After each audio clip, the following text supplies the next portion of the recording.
John. So I'm from Southampton. I actually grew up in Bristol.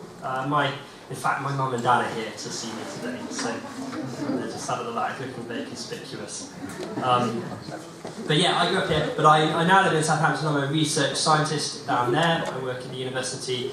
My research is into trying to use gels made from clay nanoparticles to control the function of stem cells, which I think actually sounds quite unpromising when you just say it like that, but I've just been given £1 million by the government to pursue it, so I'm really happy at the moment. So I like being a biologist. But yeah, my wife works for a charity that supports and resources Christian unions like Bristol Christian Union, and so I often get roped in to come around to do these kind of talks, and I really love doing it. So thank you very much for coming. Thank you for taking time out to think about these things. Our subject today is God Delusion. Has science proved faith irrational?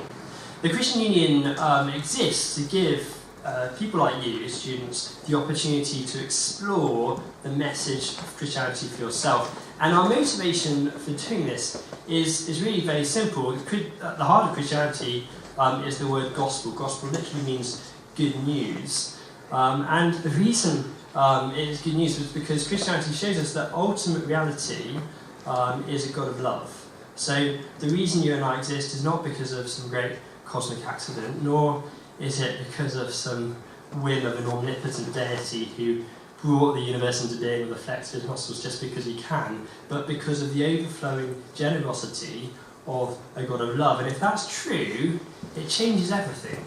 It means the purpose of life is not just about survival in some hostile environment, nor is it about passing some great moral exam in order to somehow prove our existence. No, life is about enjoying God's world, about living out our potential in the world God has made, about discovering Him, knowing Him, enjoying His goodness for ourselves. It really does liberate and transform your view of everything.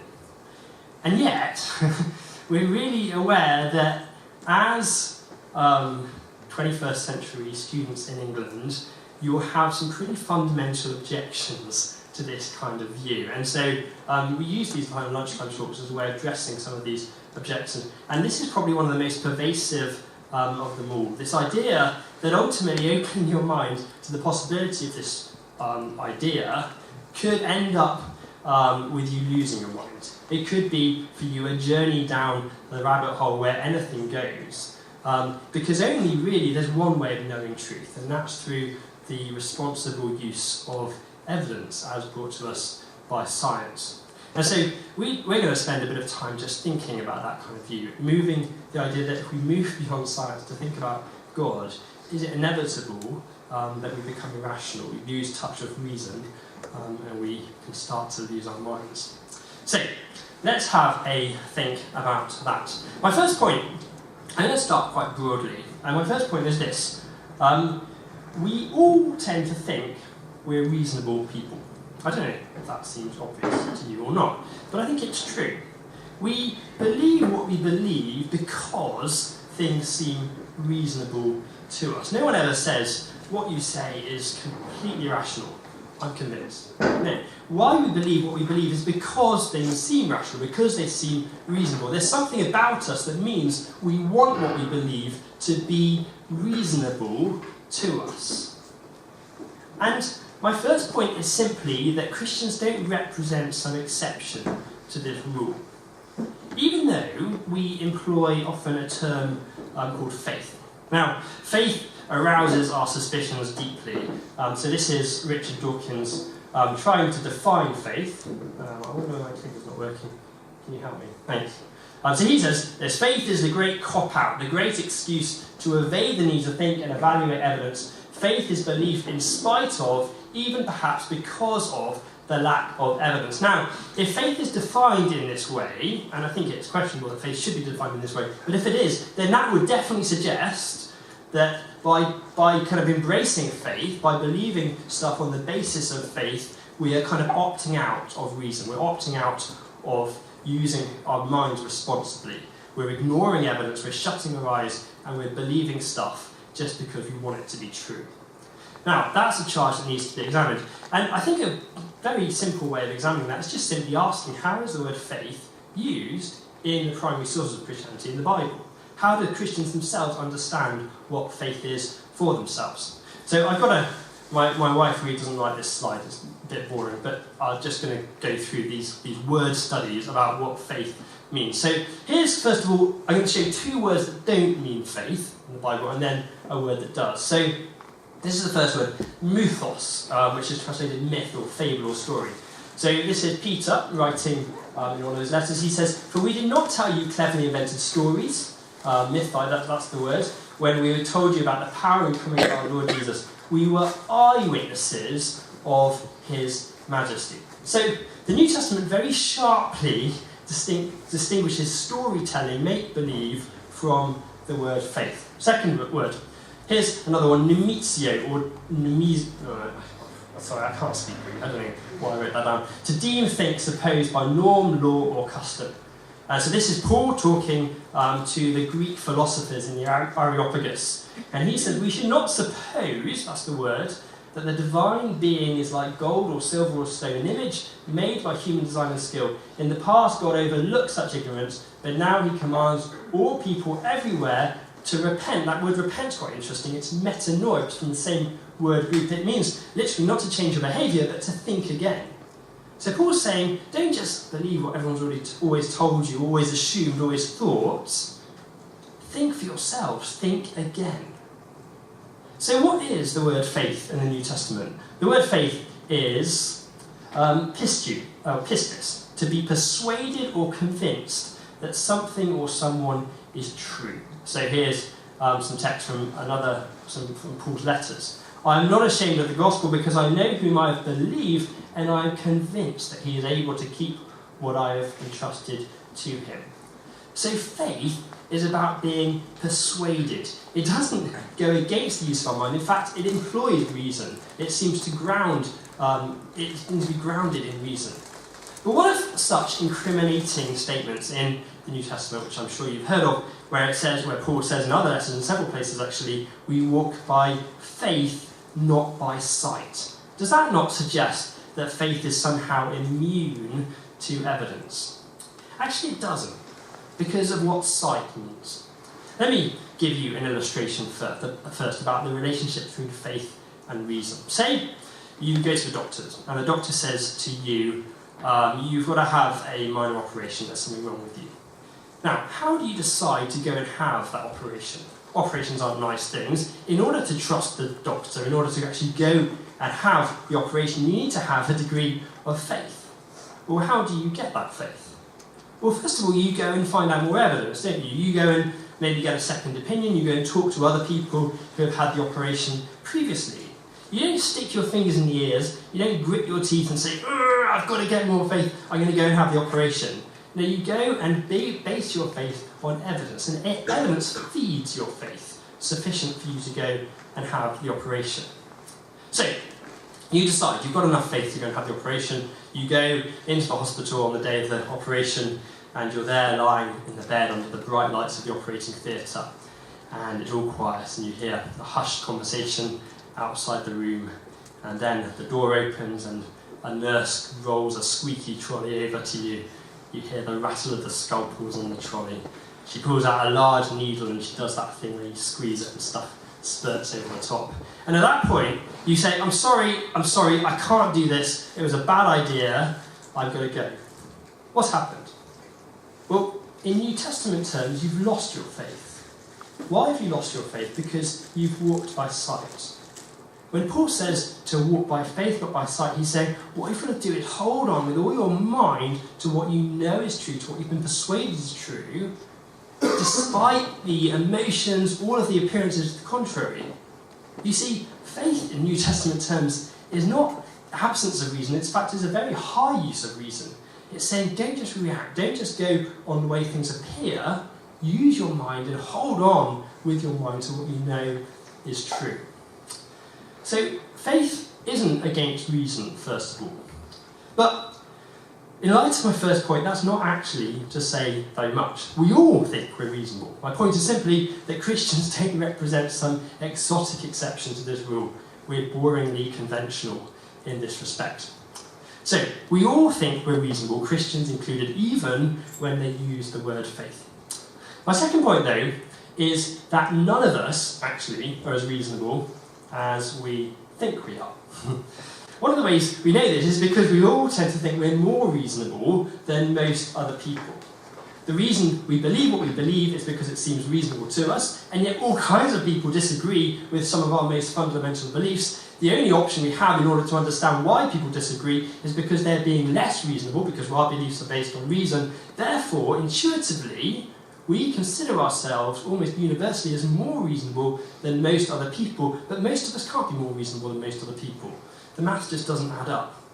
One of the interesting areas of research in psychology has really gone to town on this idea, especially prompted by the work of a man called Daniel Kahneman. Some of you might have read this book, it's a bestseller. He won a Nobel Prize in economics for his work in thinking about how our brains characteristically work and make decisions. And one of his conclusions, and one of the things he's really picked up on, is all of the different ways our minds delude us. And he's again and again showing lots and lots of different ways that we kind of characteristically deceive ourselves about ourselves and our place in the world.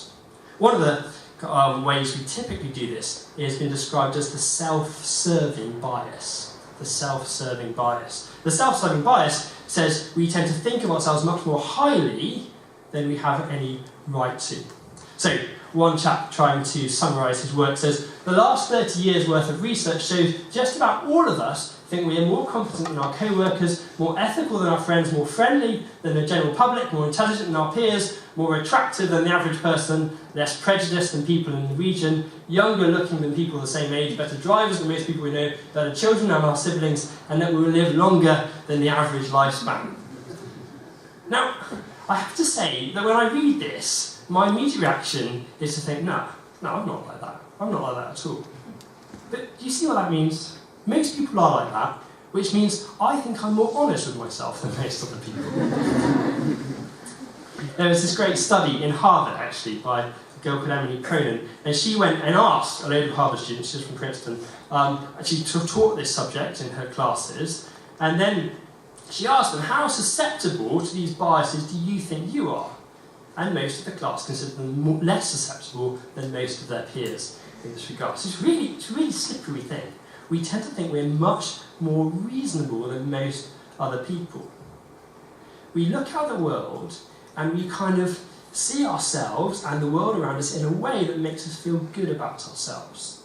That's the basis for this. We really, really need to feel good about ourselves. We need to think we're reasonable people, and therefore we twist reality so that we feel that way, and it reinforces that belief. This was brought home to me shortly after I was married. I think it's probably quite a common experience, actually. I was in the bathroom one day looking in the mirror, my wife was there, we were chatting, and suddenly she stopped. I wasn't just looking in the mirror, I was cleaning my teeth or something. But she stopped and she said, John, what are you doing?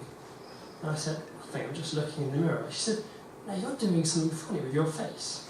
I said, no, I'm just looking in the mirror. So I looked in the mirror, stay, you're doing it again. And I noticed that as I looked in the mirror, first time in my life, my eyebrow cocked ever so slightly, and I allowed a hint of a smile to play on my lips. Never noticed before, I had a mirror face. I had a special face I put on when I looked in the mirror. Why? Because it made me feel better about myself.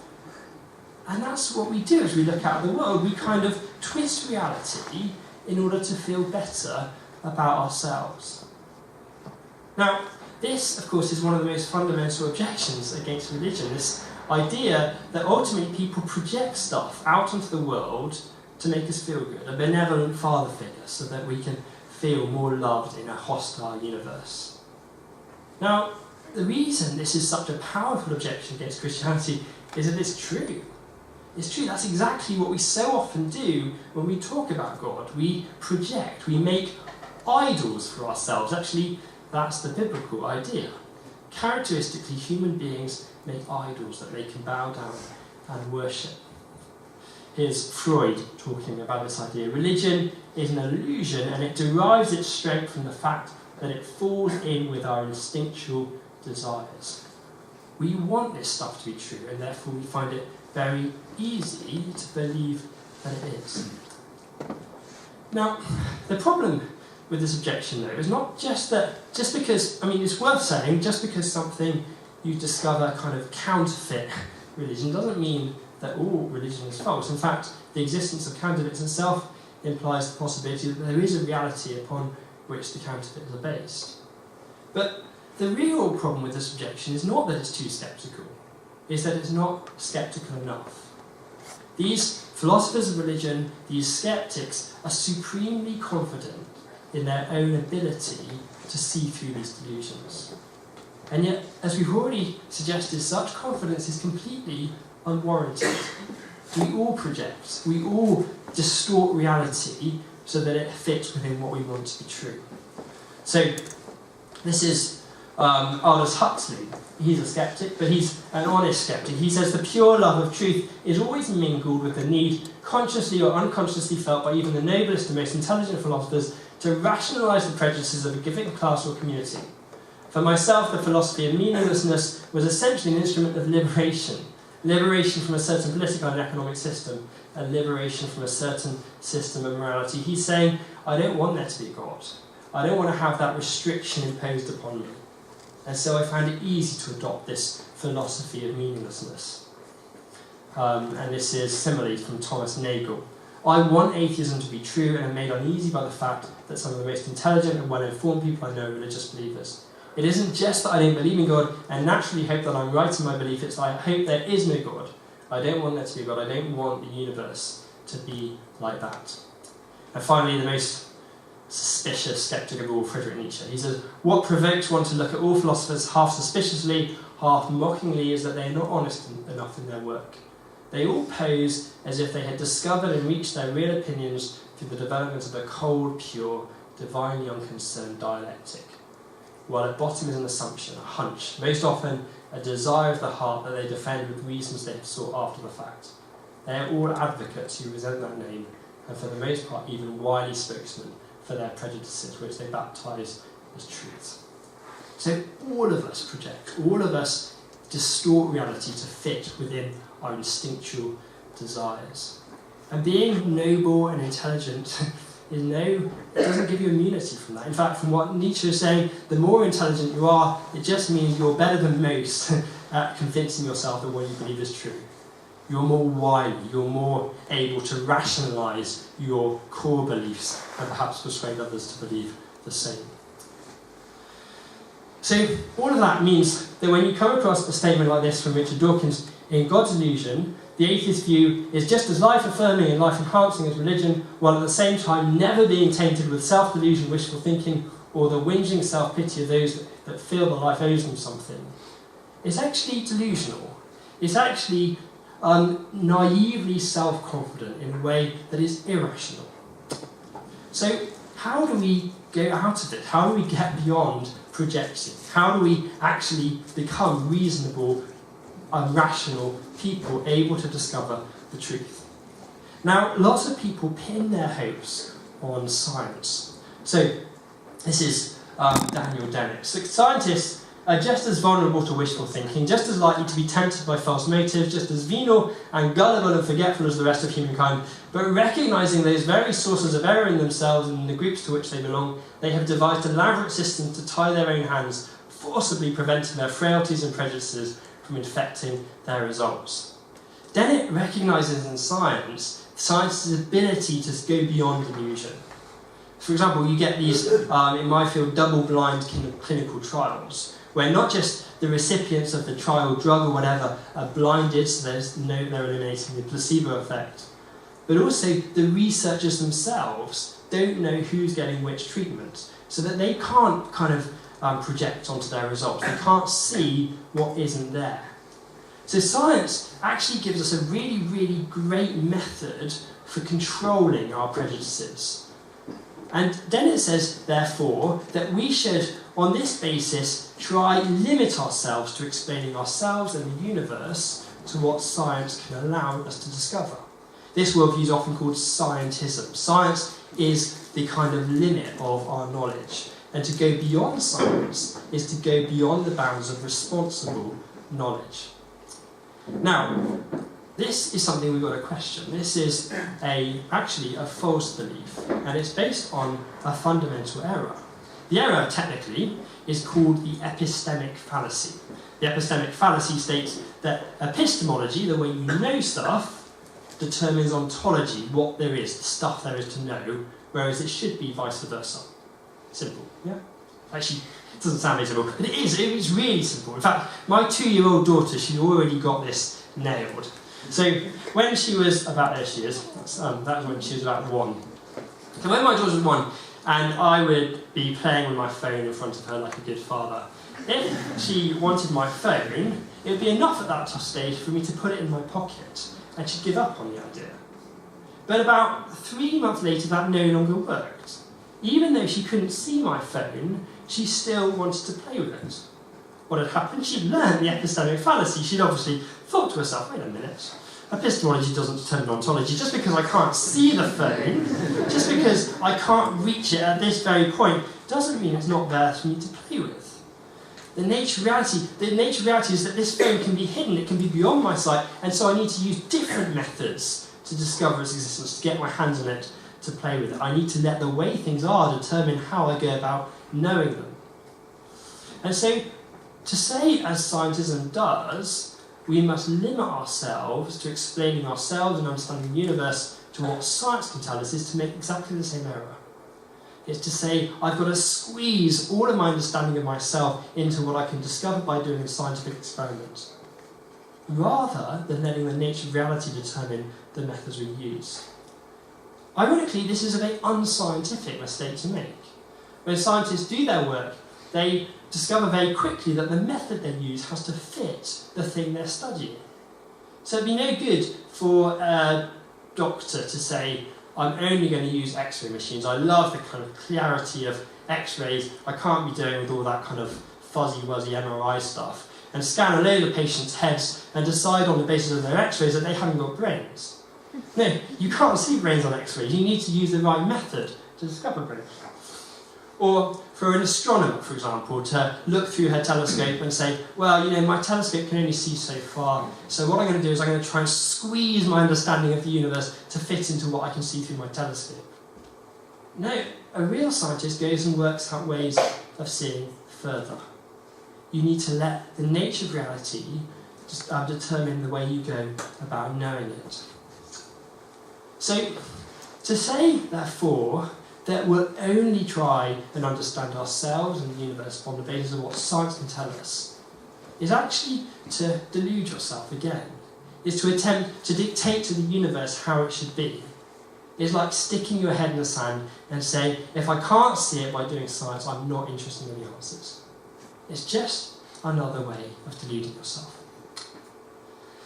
So, perhaps not surprisingly, therefore, it ends in a dead end. When you try and understand ourselves through science alone, we can't account for ourselves. The story of ourselves becomes incoherent.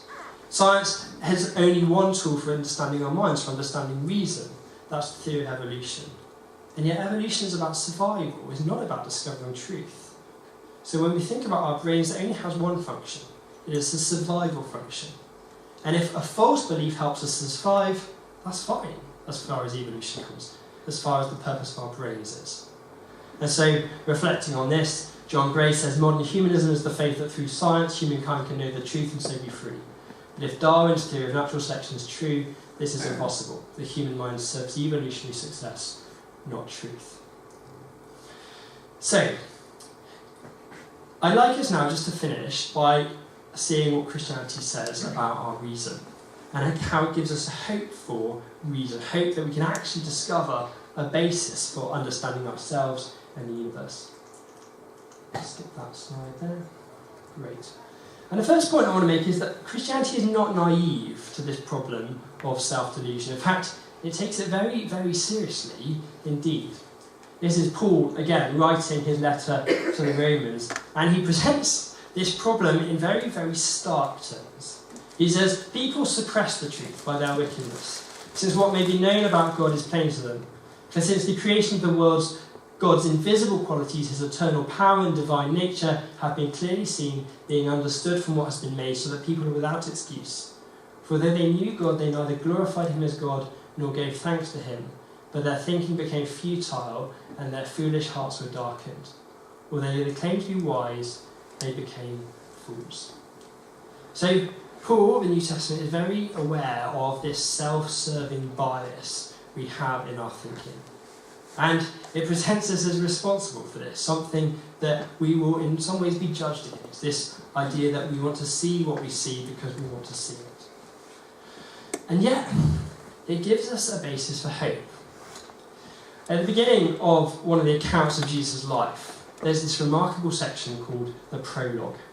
And it starts by saying this: in the beginning was the Word, and the Word was with God, and the Word was God. He was in the beginning with God. All things were made through him, and without him was not anything made that was made. In him was life, and the life was the light of men. The light shines in the darkness, and the darkness has not overcome it.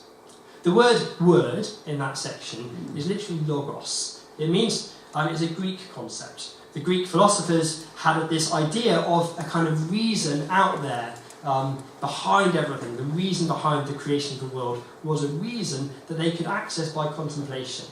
And so these philosophers would sit, and the highest form of life they could do was to kind of contemplate the logos behind the universe. That was their goal in life, to try and understand what this reason was. And yet John in this account says reason's not some abstract principle. Reason is grounded in a person. And he says it was a person who made the world. It was a person's reason out of which the world was created. And then he says something remarkable. And the Word became flesh and dwelt among us. And we have seen his glory. Glory is of the only Son from the Father, full of grace and truth. John's saying the reason behind everything became knowable. He literally entered our world. He exposed himself to our scrutiny. He made himself available for us to know. One of the most important scientific questions you can ask is the question, what if? What if? When you ask what if, what you're doing is you're trying to let reality determine how you go about knowing it. You say, what if this protein is responsible for all of these events happening in this cell? How would I discover whether that's true? What would my experiment have to look like? What if you really can reprogram normal cells to become stem cells? What if that were possible? How would you even start to think about that? That's a really important question. What if opens up new horizons? And the question we'd really like you to consider as I finish this talk is, what if this is true?